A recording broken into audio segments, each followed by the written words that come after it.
Hey you guys, here we are with section 7.3, law of cosines. We already did law of sines, and we did law of sines ambiguous case, so you guys are experts on those, but now we have a third one, which is the law of cosines. Here are three different formulas, kind of like when we did those area formulas. It just depends on the triangle that you're given which formula to use, but they're all pretty much the same formula. So one of the sides is equal squared is equal to the other two sides squared. So it starts out looking like Pythagorean theorem, and then you subtract 2ab, and the a and the b are the same as these a's and b's, and then you use cosine of c.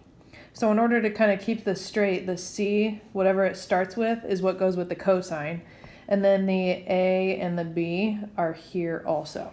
Okay, other than that, you just kind of move around the letters, and that's how you get the second iteration of the formula and the third one. So this is a squared equals b squared plus c squared minus 2bc cosine of a, and then the third one is similar. So I'll show you how to use that, but I want to review a little bit of geometry also. You need to remember that the sum of the two smaller sides must be bigger than the third side. So if I ask you for a Pythagorean theorem combo of three sides in a triangle, the most common one you'll probably think of is 3, 4, 5. And remember that this 5 is the hypotenuse. And so ask yourself, the two smaller sides added together, that makes 7, right? And 7 is definitely bigger than 5. So that is the triangle side length restriction illustrated. So this triangle works. But I want to show you an alternate example. What if I had one side of the triangle being something like 10, and these other two sides were like 3 and 4? So here's an example of a triangle that doesn't fit together. As you can see, this piece will not reach this one because this side is too long. And so my two smaller sides here, 3 and 4, add up to 7. That's not bigger than 10, and that is what the side length restriction is telling you. These two smaller sides right here have to add up to a bigger number than the third side, otherwise it will not fit together to be a triangle. So just keep that in mind as we dive into these first couple examples. I'm going to go right to example number 1. And we're given a picture here. It says a surveyor wishes to find the distance between 2 points, A and B. Here's A, here's B. And they're across a lake from each other, and he is here, and he knows the distance from A, and he knows the distance from B, and he also knows the angle in between them. And so this triangle right here is an SAS triangle. And so that's one of the ones that works. Remember, we don't have to worry about like the ambiguous case or anything like that. This is an SAS triangle, so we are okay to proceed. And what I want to do here is just label these sides that I'm given here. This is side B, this is side A, this is side C.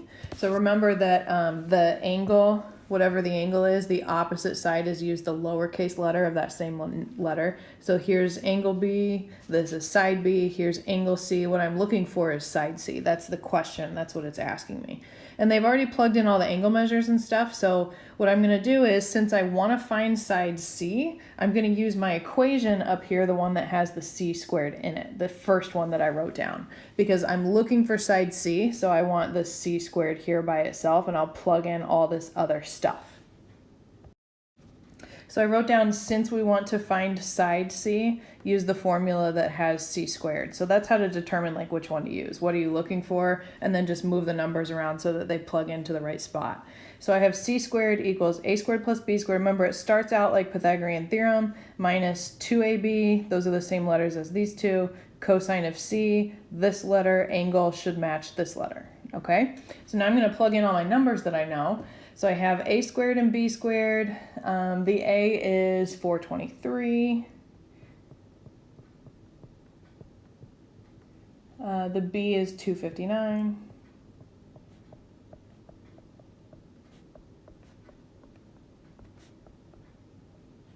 And the cosine is 132.40 minutes.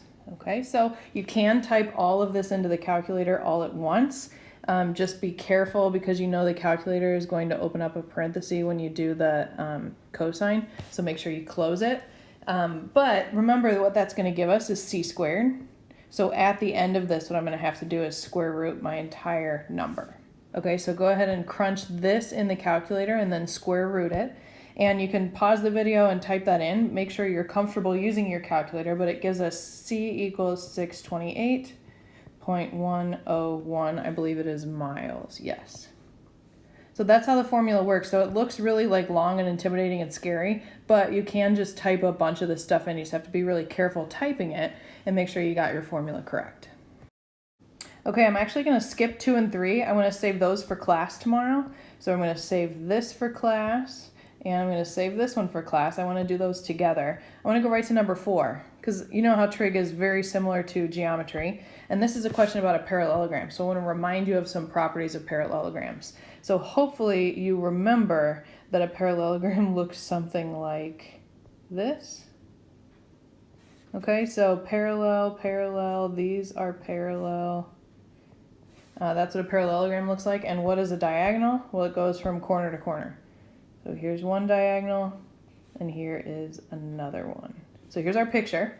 And what they're telling us is that the lengths of the diagonals are 16 and 10. So hopefully what you remember about geometry is if the 16 is the longer one, so I'm going to make it look like in my picture the longer one. This one is shorter. So this is the 10, this is the 16. And you should remember from geometry that diagonals cut each other in half. They bisect each other. So instead of trying to label in this picture this entire piece being 16, I'm going to label it 8 and 8 because they cut each other in half. And then similarly, since this one is 10, instead of trying to label on my picture this whole length being 10, I'm just going to call it 5 and 5. Diagonals cut each other in half in a parallelogram. It says find the lengths of the sides of the parallelogram if they intersect at an angle of 28. So again, one of the angles is obtuse and one of them is acute. So this one looks like my 28, and this one is going to be 180 minus 28, which gives me 152. Okay, so I'm going to put my 28-degree angle here because it looks like the smaller one of the two. And my other one is going to be 152. Remember, because those are linear pairs. So this is properties of geometry. Again, this plus this should add up to 180.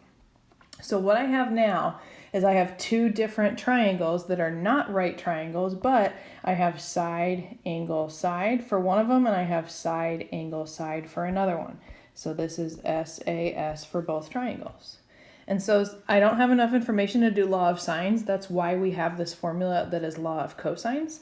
But I'm going to put one over here. I'm going to call this y, and I'm going to call this x. Because the question is asking me to find the side lengths of this parallelogram. Okay, so I'll do x first. Since I'm solving for x, I'm going to use my x squared. But remember, it's one side squared plus another side squared. It looks a lot like Pythagorean theorem. Minus 2 times 5 times 8 times the cosine of the included angle, which in this one with x is 152.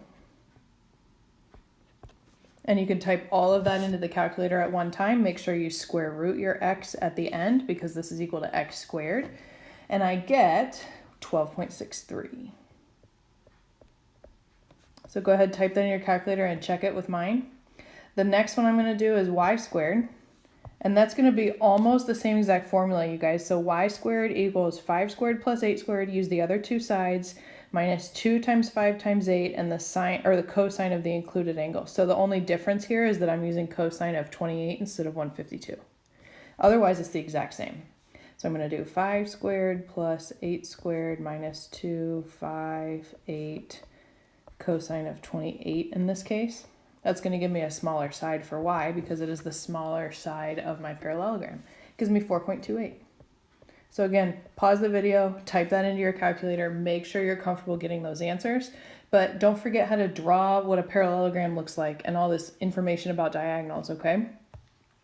Last example I want to go through is this Hurons formula or Hurons area formula, and this is for SSS, okay? So we have this thing called a semi-perimeter in the area of a triangle formula.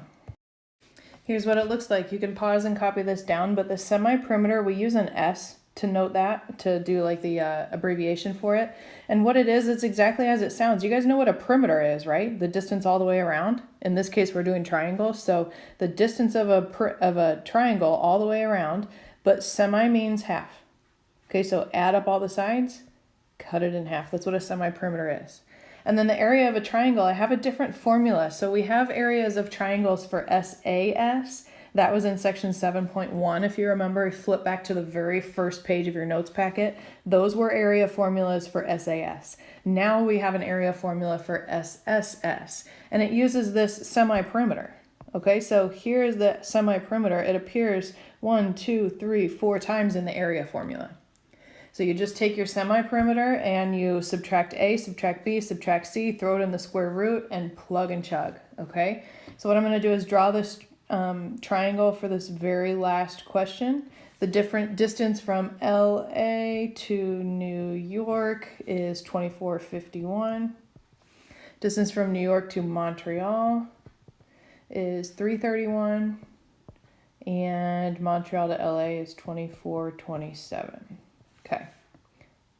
So it's asking us what is the area, so all of this. So I'm not trying to find one of the angles or anything. I could use law of cosines to find one of the angles, and I should start with the biggest side, which would give me the biggest angle if I were doing that, but that would take me a lot longer. There is a shorter, easier formula, and it is this one.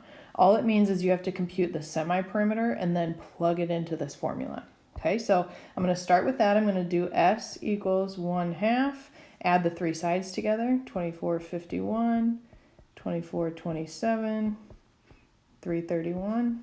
And that gives you a semi-perimeter of 2604.5. Now I just have to plug that into the area formula.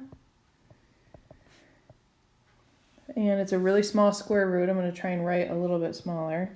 2604.5. I meant big square root. And then subtract that, 2604 minus the first side, 0.5. 2604.5 minus the second side, and 2604.5 minus the third side. So a little bit annoying to write it, but at least we're not having to use law of cosines and law of sines here to figure out information and then use a separate area formula. Addition is much easier than doing any trig formula if possible. So type that entire thing into your calculator, make sure you've got it inside the square root, and that gives you a grand total area of 401,664.11 miles. And it's square miles because it's area, okay? So that is a formula that can be used for SSS, not to be confused with the area formulas we already did in section 7.1 for SAS. Notice how this triangle we were given all three sides, okay? Find the semi-perimeter, that is here, then plug it into this formula and you are done, okay?